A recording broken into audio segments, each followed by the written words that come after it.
네, 안녕하세요. 주식은 역시 끼리끼리세의 끼리씨입니다. 안녕하세요, 여러분들. 아마도 많은 분들이 지금 서울 경기권에 거주하고 계실 것 같은데 큰 피해가 없기를 진심으로 바랍니다. 오늘의 뉴스 확인해보도록 하겠습니다. 같이 공부하시죠. 렛츠 끼리.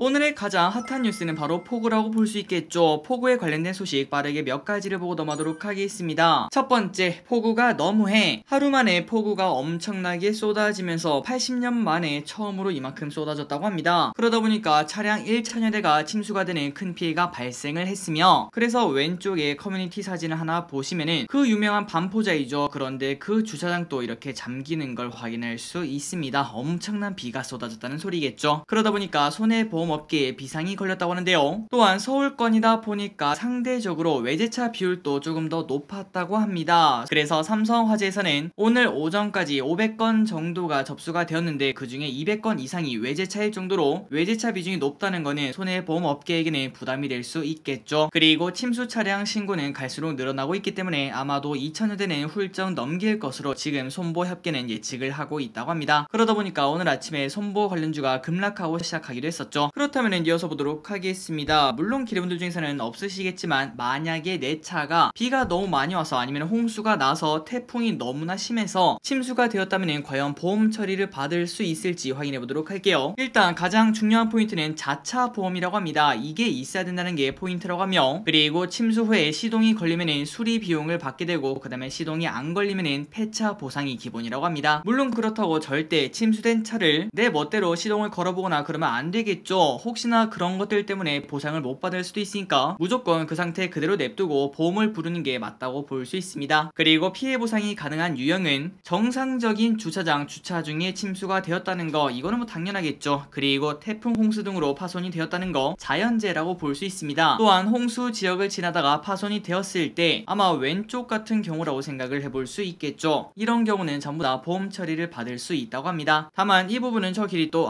그럴 수 있겠구나 라고 생각을 했는데요. 차량 안에 있는 물품은 보상이 되지 않는다고 합니다. 예를 들어 고가의 노트북 아니면 명품백 이런 것들이 차 안에 있다고 그거를 보상받을 수는 없다는 소리겠죠. 그리고 플러스 이렇게 침수된 경우가 아니라 그냥 비가 너무 많이 오는 날에 혹은 기상상이 매우 안 좋은 상황에서 창문이나 아니면 선루프를 열어놔서 차 안에 비가 너무나 많이 찼을 경우, 이런 경우는 당연히 안 된다고 합니다. 운전자, 그러니까 차량 주인의 부주의라고 생각을 해볼 수 있다는 거겠죠. 어쨌든 자차 보험이 포인트라고 하니까 혹시나 걱정이 되시는 분들은 내가 자차 보험이 있는지 그런 것들을 확인해 보시면 좋을 것 같습니다. 대부분은 있다고 볼 수 있겠죠. 그리고 플러스 모든 것도 마찬가지입니다. 전자기기 같은 경우에도 혹시나 물에 빠뜨렸을 때 절대 키지 말고 그 상태 그대로 완벽하게 마를 때까지 냅두는 게 포인트라고 볼 수 있는데요. 만약에 그냥 강제로 전원을 킨다면은 그 안에 있는 것들이 전부 다 망가질 수가 있기 때문이죠. 그 부분은 자동차도 마찬가지겠죠. 침수된 차량을 강제로 시동을 걸면은 빗물이 차 엔진 안으로 전부 다 들어갈 수 있기 때문에 더 큰 피해가 예상이 된다고 합니다. 그런데 중요한 건 바로 이겁니다. 추가 물폭탄이 예고가 된다는 소식. 물론 시간이 지날수록 기상청 말이 틀릴 수 있겠지만, 하지만 여러분들이 지금 딱 보시다시피 서울 위에만 이 빨간 구름이 떠 있는 걸 확인할 수 있죠. 강수량이 정말 심각하다는 걸 확인할 수 있고, 그래서 기상청은 중부지방, 전북, 경북에 천둥 번개를 동반한 비가 내릴 것을 예보를 했으며, 그리고 수도권과 강원 내륙 지역은 내일까지 최대 300mm 이상 물폭탄이 내릴 수 있다고 합니다. 추가적인 피해가 더 이상 없기를 진심으로 바라겠습니다. 그리고 이어서 우리는 또 주식쟁이 아니겠습니까? 주식에 관련된 이야기 해봐야겠죠. 홍수 관련주가 또 급등을 했다는 소식입니다. 물론 장 초반은 살짝 급등에다가 조금 빠져서 소강 상태를 나타내는 걸 확인할 수 있는데요. 어쨌든 급등했다는 거는 팩트라고 볼 수 있겠죠. 오늘 아침에 재건, 폐기물 관련주가 급등을 했다고 합니다. 다만 그 기간은 기분들이 딱 보시다시피 그렇게 길지만은 않았습니다. 역시 단타는 단타라고 볼 수 있겠죠. 관련 주식은 특수건설이라는 기업, 이화공영이라는 기업, 인선 ENT라는 기업, 이런 기업들이 많이 올랐으며, 한편 중고차 관련주도 갑자기 급등을 했다고 합니다. SK 렌터카, K카도 장중에 갑자기 20% 넘게인가요? 그 정도 급등한 바 있었으며, 그리고 K카는 침수차 100% 보상제 실시 중으로 이러한 긍정적 이야기에 좋은 가격이 현재 거래가 되고 있다고 합니다. 그나저나 오늘 저녁에도 비가 많이 온다고 하는데 과연 내일 또 이 관련 주식이 한 번 더 오를지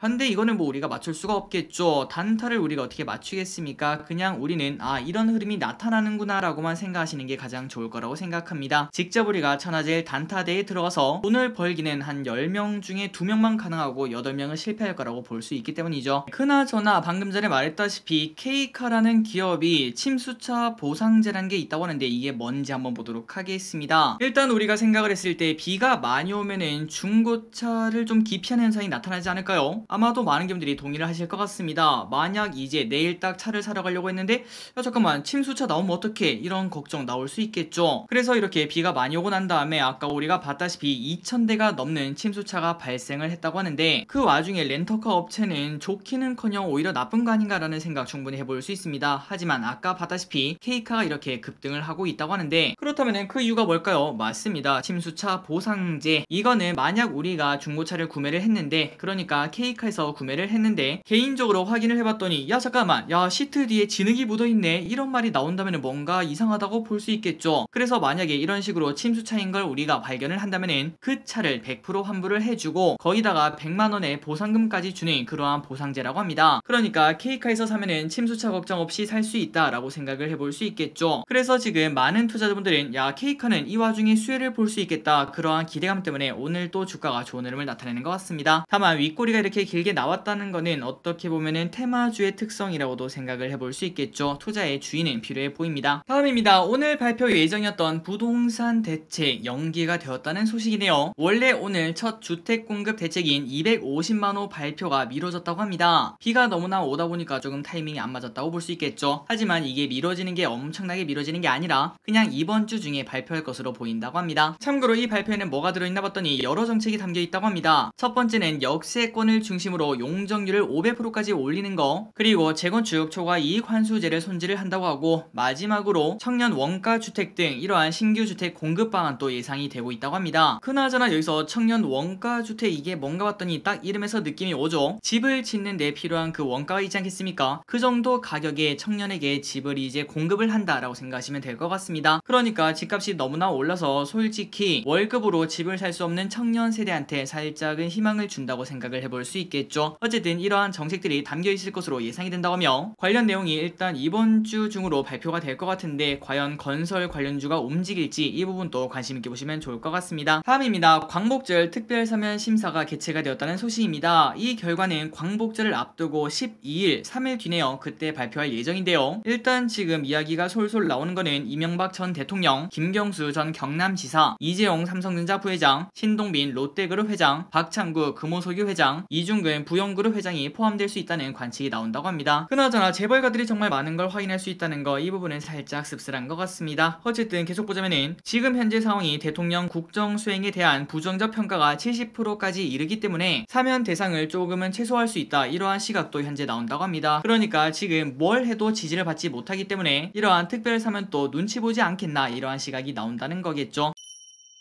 다음 소식입니다. 이 뉴스가 요즘 조금 시끄러운데요. 한번 빠르게 보도록 하겠습니다. 치포 가입은 한국의 부정적. 일단 치포라는 거는 미국 주도의 반도체 동맹이라고 볼 수 있으며 한국, 미국, 일본, 대만 이렇게 4개국이 동맹을 맺어서 우리 중국은 냅두고 우리 4명이서 으쌰으쌰 해보자, 이러한 동맹이라고 생각을 해볼 수 있습니다. 그래서 우리가 딱 여기까지 들었을 때 뭐 한국 입장이면 충분히 들어갈 수 있고, 그리고 미국 주도니까 충분히 수혜를 볼 수 있지 않을까 라는 생각을 해볼 수 있는데요. 하지만 NH투자증권에 따르면 치포 가입은 국내 반도체 주가에는 부정적일 수 있다, 이러한 분석이 나온다고 합니다. 그 이유를 계속 보도록 할게요. 치포의 성격상 미국 제조업 및 공급망 안전을 위한 것으로 인텔과 마이크론의 기술 역량을 강화하고자 하는데 여기에 의의가 있다고 합니다. 그렇다 보니까 결국 이 수혜는 미국이 받을 것이다 라는 생각을 해볼 수 있고, 한국은 그 반면 부정적으로 해석이 될 수 있다고 합니다. 그 와중에 긍정적인 점이 뭔가 봤더니 미국이 대만과 일본 비중을 축소하면서 한국은 반사 수혜를 받을 수 있다고 하는데 그 부분도 결국 시간이 지나봐야 알 수 있겠죠. 그렇기 때문에 국내 반도체 주가에는 부정적일 수 있다. 실제로 오늘 삼성전자는 또다시 6만원을 깨고 내려가 59,900원인가 그 정도에서 거래가 되고 있습니다. 다만 그 와중에 반도체 기업 중에 한국 기업이 미국에 투자하는 것을 갈수록 늘릴 경우에는 국내 반도체 장비 업체는 수혜를 볼 수 있다고 합니다. 이 부분은 충분히 우리가 생각을 해볼 수 있겠죠. 그렇기 때문에 만약에 기업분들이 나는 반도체 관련주를 충분히 공부하고 싶다, 이런 마음이 든다면은 국내 반도체 반도체 장비 업체 중에서 저평가 기업이 뭐가 있는지 이런 것들을 한번 파악해 보시는 것도 괜찮을 것 같습니다. 다음입니다. 요즘 가장 핫한 법안이라고 볼 수 있겠죠. IRA 법안. 맞습니다. 최근 들어 친환경이 많이 올랐죠. 이 법안 때문에 많이 올랐습니다. 자, 그렇다면 방금 전에 말씀드렸던 대로 친환경에 관련된 기업들이 최근 들어 많이 오르고 있는데 그 와중에 전기차는 과연 어떨지 이 법안의 수혜를 볼지 한번 보도록 하겠습니다. 자, 미국 IRA 법안에서 전기차 관련 내용을 딱 봤더니 중국산 배터리와 핵심 광물을 탑재한 전기차의 경우에는 세액 공제 대상에서 제외하는 게 포인트라고 합니다. 그러니까 방금 전에 봤던 칩4 이거랑 똑같이 중국을 때려 패는 법안이라고 생각을 해볼 수 있겠죠. 물론 이러한 세액 공제 대상에서 제외가 되었다고 팔리지 않는 건 아니겠지만 소비자들은 어쩔 수 없이 상대적으로 저렴한 걸 찾기 때문에 판매량이 뚝뚝뚝 떨어질 걸 생각을 해볼 수 있습니다. 그리고 플러스 중국만 때린 게 아니라 미국 내에서 생산을 해라 이런 것들을 독려한다고 한대요. 그래서 배터리 같은 경우에는 23년에는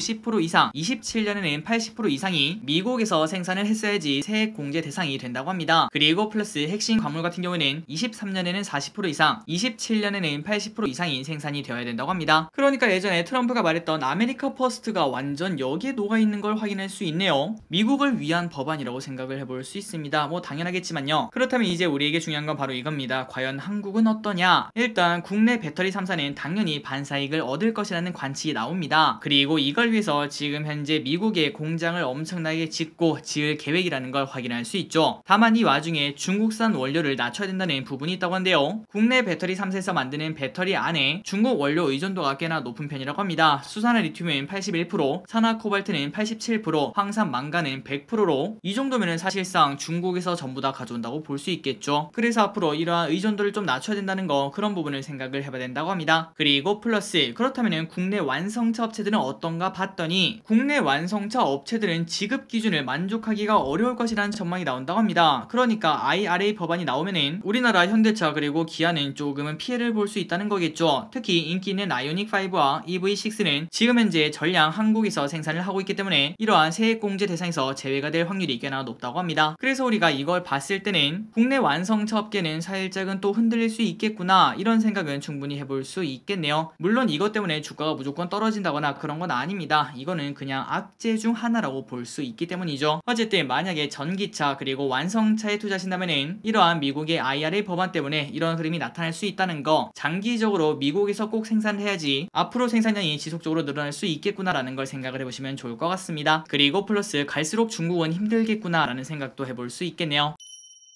다음입니다. 엔비디아 무슨 일이야? 어제 반도체 대장주 중 하나인 엔비디아가 부진한 실적 전망 예상을 내놨다고 합니다. 그래서 왼쪽에 차트를 딱 보다시피 엔비디아가 쭉 떨어져서 거래가 된 걸 확인할 수 있죠. 그래서 오늘 우리나라 반도체 관련주가 어제 이어서 또 하락하는 걸 확인할 수 있습니다. 그렇다면 엔비디아는 도대체 왜 이렇게 안 좋다고 발표를 했는가 봤더니 특히 엔비디아는 게임 관련 매출이 33%나 감소할 것이다 이렇게 예측을 했다고 하며 그래서 이러한 소식이 나오자 어제 미국장에서도 마찬가지 이름이 나왔습니다. AMD, 브로드컴 등 반도체 주가가 전부 다 하락하는 걸 확인할 수 있고 오늘 우리나라에도 충분히 영향을 주는 걸 확인할 수 있습니다. 삼성전자가 흔들리는 흐름을 조금 나타내고 있죠. 아까 장중에는 6만전자가 깨지는 그런 흐름을 나타냈는데 오늘은 6만전자는 꼭 지켜서 마무리가 되었으면 좋겠습니다. 다음입니다. 이재용 태블릿 또 접나요? 내일 갤럭시 언팩 행사가 있습니다. 폴더블 폰 2종이 공개가 된다고 하는데 그리고 이 와중에 빠르면은 내년에 폴더블 겔 탭도 출시할 것으로 보인다고 합니다. 그러니까 왼쪽에 보이는 이러한 탭 제품이 이제는 접힌다는 소리겠죠. 대박이네요. 그리고 우리가 지금 딱 생각해보면은 태블릿이 접히면은 작은 가방에도 들어간다고 볼 수 있겠죠. 충분히 유용할 거라고 생각을 해볼 수 있습니다. 삼성전자 주가도 빠르게 또 반응해서 최소한 8만 전자까지는 올해 안에 가졌으면 좋겠네요. 다음입니다. 전기요금이 너무해. 전기요금이 올해 들어 조금씩 오르고 있습니다. 아마도 많은 분들 알고 계실 거라고 생각합니다. 이때까지 안 오른 게 솔직히 이상한 거였죠. 그래서 지난해는 143원이었지만 지금은 159원으로 11%나 상승했다고 하는데요. 그러다 보니까 자영업자, 특히 마트, PC방 이러한 전기를 많이 사용하는 곳에서는 부담이 갈수록 커지고 있다고 합니다. 실제로 한 PC방은 4월에는 전기요금이 250만원이었지만 6월 달에는 350만원으로 100만원이 뛰었다고 하며 물론 이상기온 그러니까 더위 때문에 에어컨을 조금 빨리 켜긴 했지만 안 그래도 먹고 살기 힘들다라는 이야기가 나오는데 전기요금까지 우리를 괴롭히고 있다고 합니다. 그리고 플러스 코인 노래방도 마찬가지로 전기요금이 150만원이나 나오는 등 자영업자들의 부담이 갈수록 커지는 걸 확인할 수 있다고 합니다. 그나저나 저 길이 또 에어컨 안 틀 수가 없어서 계속 틀고 있는데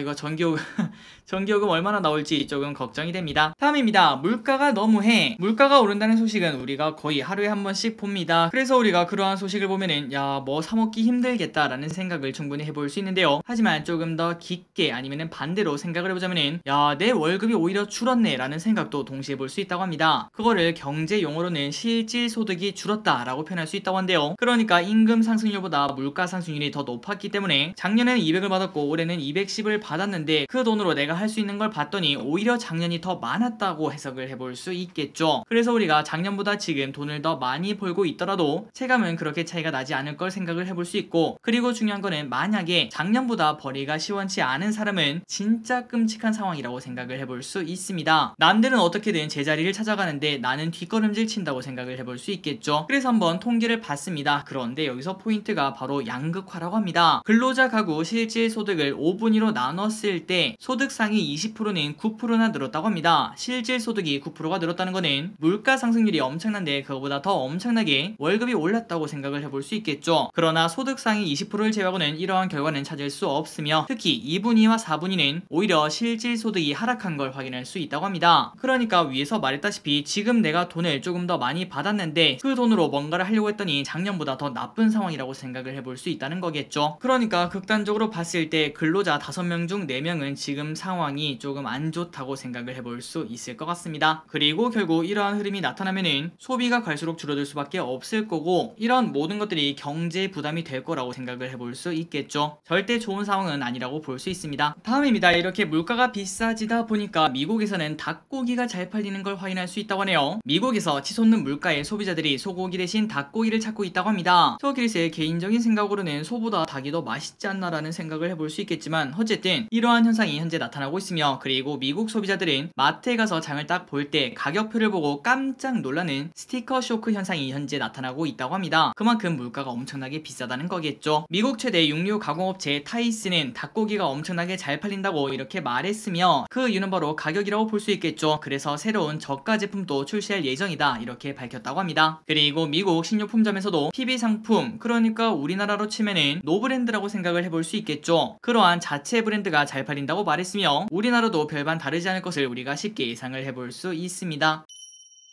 다음입니다. 그 와중에 CJ제일제당은 실적이 미쳤다고 합니다. 자, 오늘 주가가 무려 9%나 급등하는 CJ제일제당. 제일제당이 2분기 실적이 원가 상승 부담을 이겨냈다고 합니다. 기분들 아마 알고 계실 거라고 생각합니다. 올해 초 그때 완전 곡물가들이 엄청나게 올랐죠. 그러다 보니까 이러한 음식료들은 당연히 실적이 나빠질 수밖에 없을 것 같은데, 그런데 제일제당은 그거를 이겨낼 만큼 실적이 좋았다는 거겠죠. 그리고 더 중요한 거는 지금 이미 곡물가가 많이 하락을 했으며 앞으로도 추가 하락이 있을 수 있다라고 생각을 해볼 수 있는데, 그리고 이런 흐름은 제일제당뿐만 아니라 최근 들어 농심, 오리온 이런 기업이 쭉쭉 올라가는 등 다른 음식료도 좋은 흐름을 나타내고 있습니다. 그래서 우리가 올해 초부터 음식료를 공부할 필요가 있다는 거 지속적으로 공부를 해봤습니다. 두 가지 이유가 있었죠. 첫 번째는 올해 초부터 곡물가가 급등하지 않았겠습니까? 그때 이러한 음식료 업체들은 그러한 원재료 가격 상승을 제품 가격에 반영을 했다고 볼 수 있습니다. 그리고 그 다음에 최근처럼 이렇게 곡물가가 다시 낮아진다면 그 스프레드가 벌어진다고 볼 수 있겠죠. 영업이익률이 좋아진다고 볼 수 있습니다. 그래서 이러한 이유가 있다고 볼 수 있고, 그리고 두 번째는 경기 침체가 온다 이런 얘기가 갈수록 많아지고 있습니다. 그런데 그 와중에 우리가 가장 포기 못하는 게 뭘까요? 맞습니다. 먹는 거죠. 먹는 거. 고로 이러한 음식료 관련주는 필수 소비재라고 생각을 해볼 수 있기 때문에 지금 같은 장에서는 충분히 투자할 만한 가치가 있다라는 걸 우리가 지속적으로 공부를 해봤었습니다. 과연 앞으로도 추가 상승이 나올 수 있을지 우리가 지속적으로 공부를 해봐야겠죠. 다음입니다. 만 5세 입하 사실상 폐기. 어떤 정책이든 결국 시간이 지나봐야 그 정책이 옳은지 아닌지는 알 수 있다 이렇게 저기릿은 생각을 하고 있습니다. 그런데 굳이 혼란을 줄 필요는 없다고 생각하는데요. 얼마 전에 시끌시끌했던 만 5세 입학이 사실상 폐기가 되었다는 소식이 나왔습니다. 교육부 차관이 오늘 업무보고에서 현실적으로 추진하기가 어렵다 이렇게 밝혔다고 하네요. 그래서 얼마 전에 급등했던 교육 관련주가 또 혼조세를 나타낼 걸 생각을 해볼 수 있습니다. 오늘의 기업을 보도록 하겠습니다. 덴티움 미친 실적을 보여줬다고 합니다. 미래세 증권이 목표가를 14만 5천 원으로 상향 조정했다고 합니다. 합니다. 전년비 매출이 2배를 기록했고 그 다음에 영업이익은 33%나 증가를 했다고 합니다. 그러다 보니까 이렇게 주가가 9%나 급등하는 걸 확인할 수 있죠. 그리고 이 와중에 영업이익률이 무려 36%로 말이 안 될 정도라고 합니다. 그래서 앞으로 실적 추정치를 더 높여 잡을 수밖에 없기 때문에 미래에셋증권은 덴티움을 좋게 본다고 말을 했다고 합니다. 그래서 덴티움의 실적을 보도록 하겠습니다. 지속적으로 성장을 하고 있죠. 연평균 10에서 20% 성장을 하고 있습니다. 그런데 그 와중에 올해 퍼는 12, 내년 퍼가 10, 이거는 분명 저평가라고 말할 수 있겠죠. 임플란트 관련주는 충분히 우리가 공부할 필요가 있다고 생각합니다. 자, 오늘의 공부 여기까지 끝났습니다. 항상 이렇게 같이 공부해서 진심으로 감사합니다. 그리고 오늘 저녁 BP에 더 이상 없기를 진심으로 바랍니다. 지금까지 히리셨습니다. 빠이요.